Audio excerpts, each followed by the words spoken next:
Okay, here's a question that talks about determining the molar heat of reaction.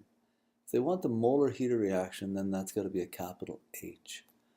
And here they want to do it with respect to sodium hydroxide. So they're looking at reacting sodium hydroxide with sulfuric acid. So I have a reaction. I guess I could write out the chemical reaction, but I don't think I need to do any stoichiometry on the thing. So really, if I look at sodium hydroxide, that side, I have 50 mils of that, and it's a 1.00 molar solution, and it's starting at 19.4 degrees Celsius.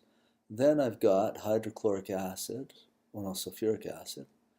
Sulfuric acid, I've got 25 mils of that, and it's also 1.00 molar solution, and it's starting at 19.1 degrees Celsius.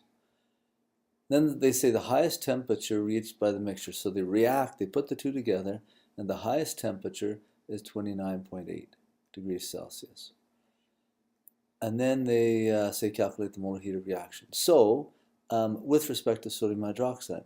So really I could say in this question that the heat lost by the sodium hydroxide is equal to the heat gained by the system, or the two things together.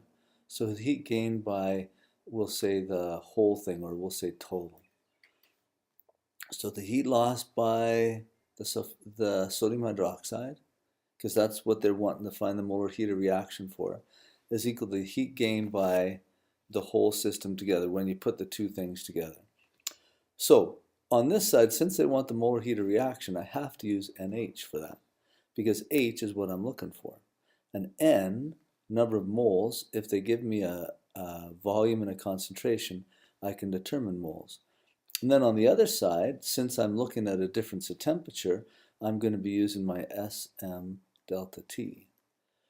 Okay, now, so moles I can get from that. Let's do that right now. I'll just do that off here on the side. So moles of sodium hydroxide.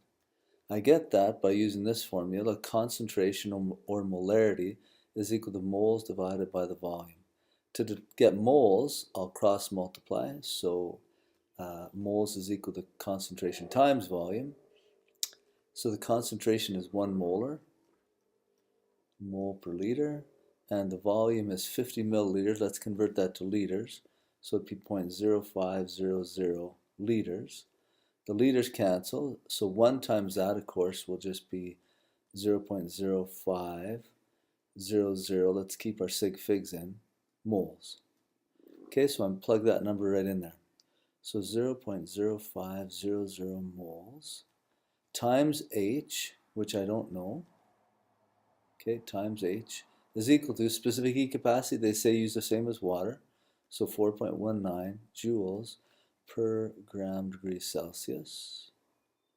Mass, the mass of this whole system, since I have 50 mils of sodium hydroxide, 25 mils of sulfuric acid, together that's 75 mils, so that would weigh 75 grams, because they said treat these as water, and 1 gram of water, or 1 mil weighs 1 gram, so if I've got 75 in that total system, then it'll be 75 grams. So I'm putting 75.0 grams here, multiplied by the change in temperature. So it got up to here, but hold on here. These aren't starting at the same temperature. So I have a little bit of a problem here because I don't really know what temperature I should start it at. Should it be 19.4? Is that what the number it is in the question? Yeah. So should it be 19.4 or 19.1? Well, if I take these two things together, maybe I could just average those. The only problem with averaging these is that this one, I got twice as much of this as I do of that. So I've got to figure out a way of averaging that temperature. And an easy way to do that, let me just get rid of this temperature and I'll do it over here.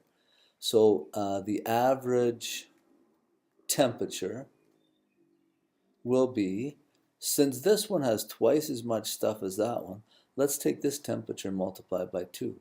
Or I guess we can pretend that we have 2 of these because I have double the amount. So I can say I have 19.4 plus 19.4. That's 2 of these to 1 of those plus 19.1.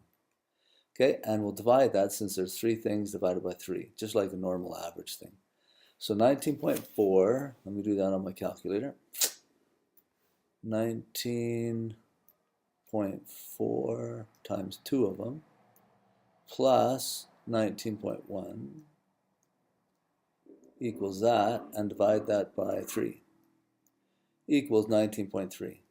Okay, so my average temperature was 19.3, but my highest temperature, so I've got to figure out my, not delta H, delta T, my change in temperature to go in right here, it started at 19.3 and finished at 29.8. So 29.8 minus 19.3. So that looks to be about 10.5 degrees Celsius. Okay, now I'm looking for molar heat of reaction, so I'm going to divide both sides by that. So I'll just maybe, I'll do that right here. So divide this side by 0.0550 moles. So that'll cancel out. And then I'll divide this side by 0.0500 moles. Oh, nothing cancels out with the moles. But my degrees Celsius cancels, my grams cancel. And so my units wind up to be joules per mole, which are the correct units for molar heat of reaction. So now I just have to multiply all this stuff together. Okay, where'd that calculator go? Oh no, I exited it out. Just a minute. Oh no, new page. Where's my calculator? Here we go. Okay, so now I have to go, scroll down here, calculator, come back. Okay, 4.19 times 75 times 10.5 equals, and then divide that by 0.0500 equals. Okay, so 65,992. Just put that down there. So my molar heat of reaction is 65,992.5 joules per mole. Let's convert that to kilojoules. So I just have to move my decimal over 3. So 65.9925 kilojoules per mole. And then let's look for our sig figs. In the question, 3, 3, 3, 3, 3, I got 3 everywhere. Any constant I used also had 3, so I need to round this to 3 sig figs. So 1, 2, 3, this one's bigger, so this one bumps. So this is going to be 66.0 kilojoules per mole.